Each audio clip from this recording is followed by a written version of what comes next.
for his words. Then again, perhaps the fault lies with his adversary. Male blood is not given to spill easily, even when thinned with that of a courtesan, it would seem. But enough is enough. You overstay your welcome. As I am loath to waste time and effort, I shall make you an offer. Leave the Aura site, and then leave Lionel. Refuse, and you will find my hospitality wanting. Where is Lady Avelia? You mean to free her? What then? House Beowulf would see her dead. That is why you defied your kin, thereby marking yourself an outcast, and came to me, seeking the Church's aid. By taking the princess into my care, I merely granted you your wish. What would you have of me now? Answer me! Where is Lady Avelia? Bound for Zeltenia. Her Highness has chosen to accept our hand in aid over yours. You lie! I'll not be deceived. Her Highness undertakes to claim the throne of her own volition. She spreads her wings. Even so, she will need a steady hand to guide her, and yours falters. Who better then than us to stand at her side? She saw this. Why not you? There's no reason you should not join us as well. The thought of besting your brothers holds no allure. We care no less for this world's fate than you. Together, we can change Ivalice for the better. I have no wish to change the world, but nor can I stand by while our people suffer and die on the whim of some select few. Do you truly believe you can change it? Not even I am so naive as that. Nescient humility from one possessed of such an artifact. That stone you hold can twist the very weave of nature, to say nothing of the world. Yet I fear my efforts are wasted on you. Though artful are the words of man, conviction they do lack. You place your faith in the unseen, upholding such a sacred truth. Ignorance begets ignorance as the blind lead the blind, and I despair to see it. I despair of mankind. Very well. I will demonstrate the stone's power. The power of God's true!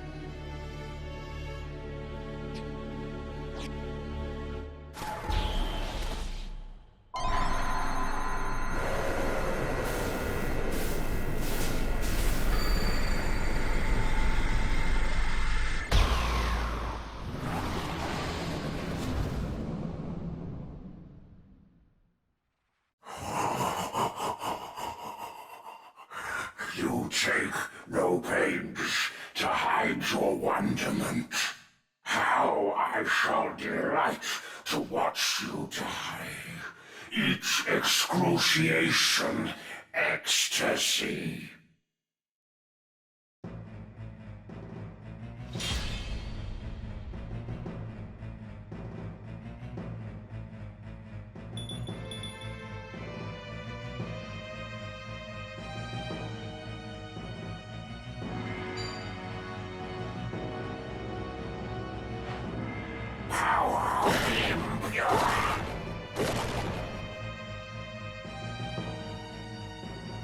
I can do this.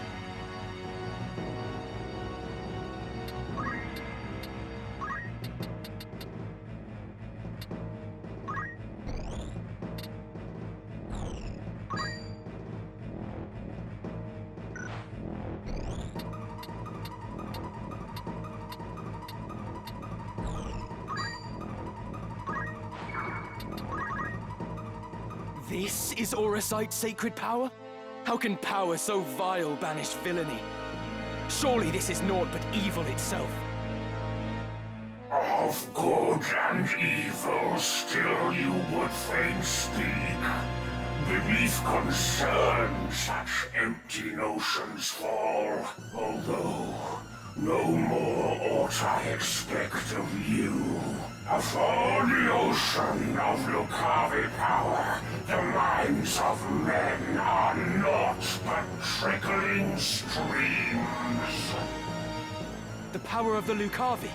What have you done with the Cardinal?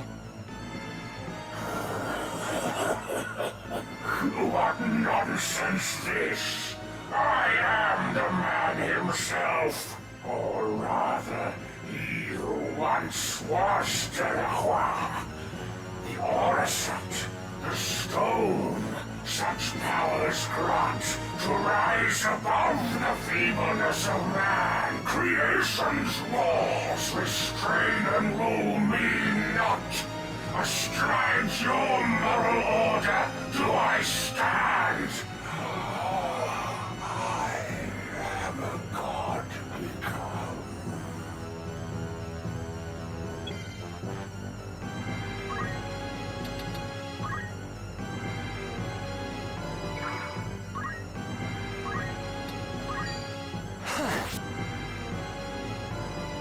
Leave it to me.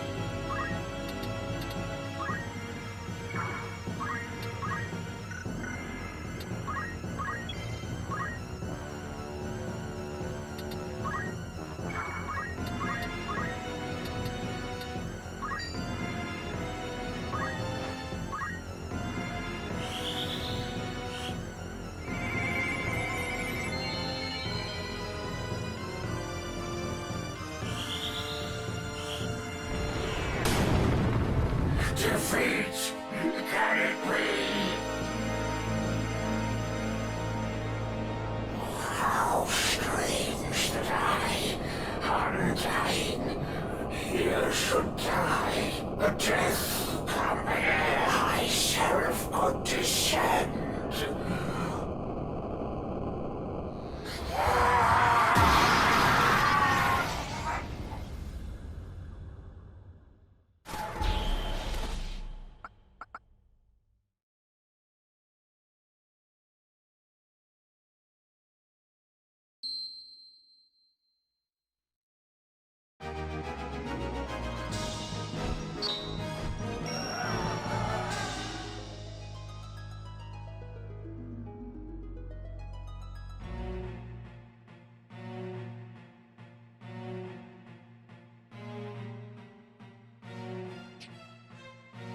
My advisors tell me you are the one who rescued Princess Avelia. I would have you tell me more. I am Delacroix, a Black Ram lieutenant in the service of His Excellency the Baron Grimms. His Excellency dispatched me to rescue the princess, and so I did, disguised as one of your own. A sheep in lion's clothing. Now I have returned. Hyrule, you say? That is not a name I've heard before. I had thought Baron Grimms and his Black Rams felled in battle against the Eye a fortnight past. Indeed. That dark news spurred me to return with all the greater haste. 'Tis only by virtue of my mission that I was spared the fate of my comrades. May the Father grant them rest. How fares the princess? She is weary yet from her long journey. She sleeps as if among the dead. I can well imagine. Now, is it true you brought a prisoner? It is. The man is privy to the conspiracy, and I would have him lay it bare to your grace. Bring the prisoner forth.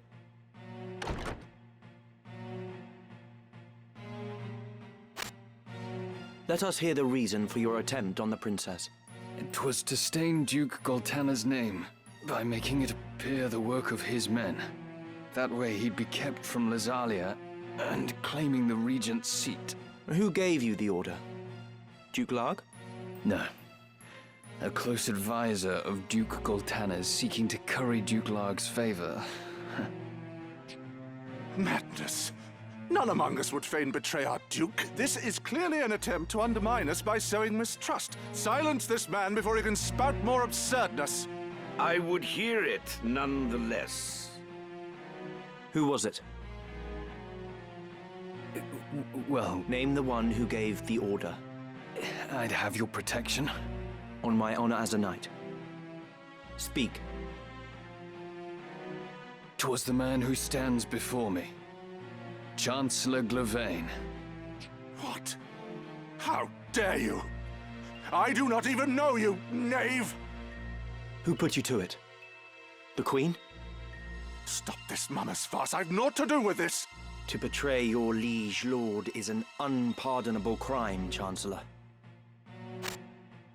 It was not I. I know naught of it.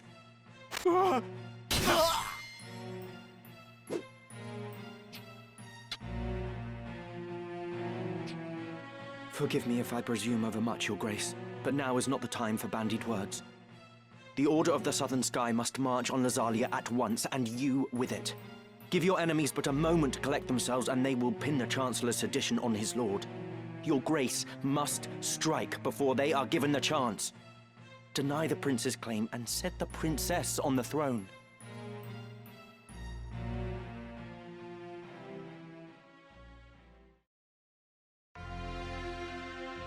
Following his sack of the royal capital of Lazalia, Duke Goltana, the Black Lion, banished Queen Luveria to Besselat for her hand in the conspiracy, and crowned Princess Ovelia queen.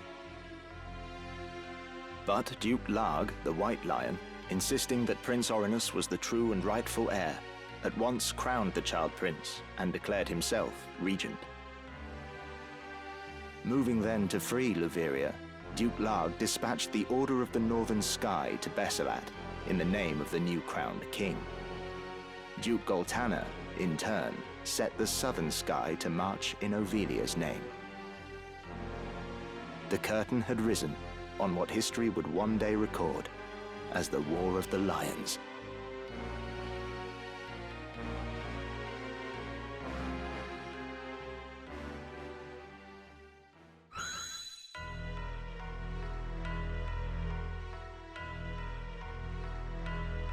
This past evenfall, the count stood at 200,000.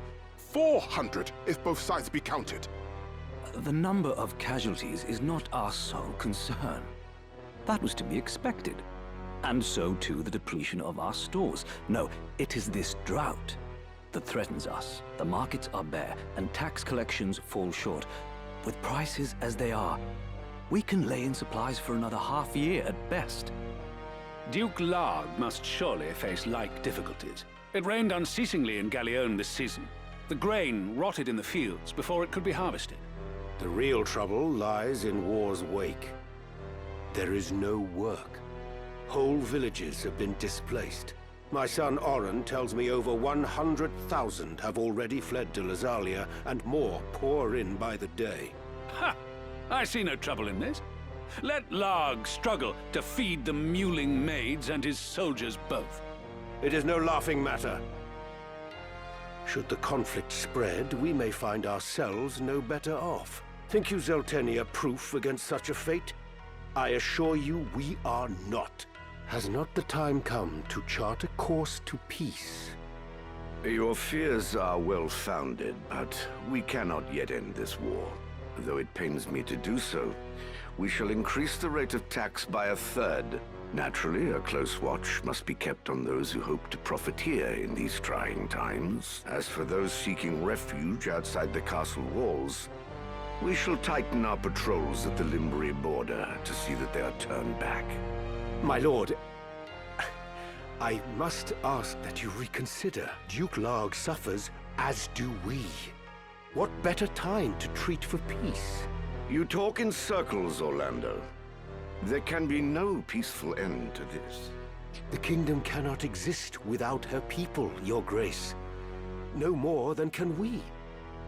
In the 50 Years' War, who bore a greater burden than they, the common folk?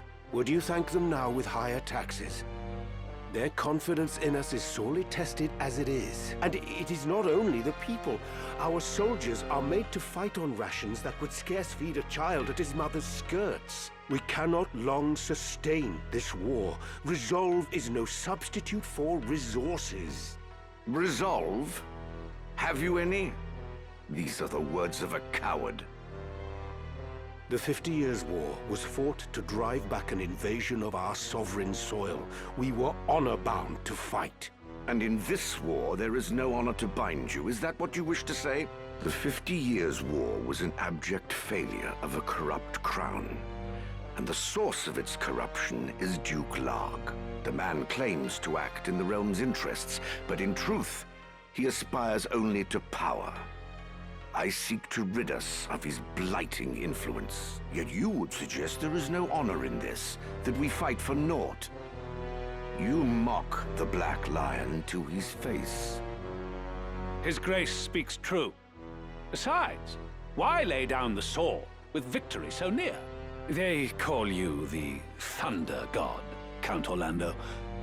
But your gentle words would sooner stir a breeze. Is victory so near? My ears are deaf to its approach. I am, however, keenly aware of the quagmire pulling at our feet. This war has been fought to a standstill. Your words are the epitome of hubris. This council can ill afford to heed such unfounded prating.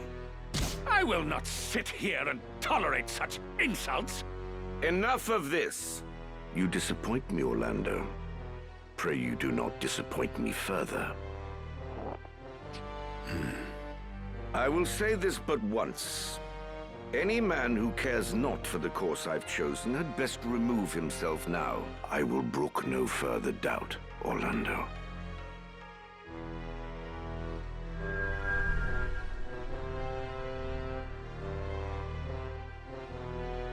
Delita once told me he was swimming against some unseen current. If this current rushed towards war, and the world with it, what hope did I have to fight it? I made for Lazalia to tell Zalbarg that someone dictated this war from the shadows, and to test my own legs against the current.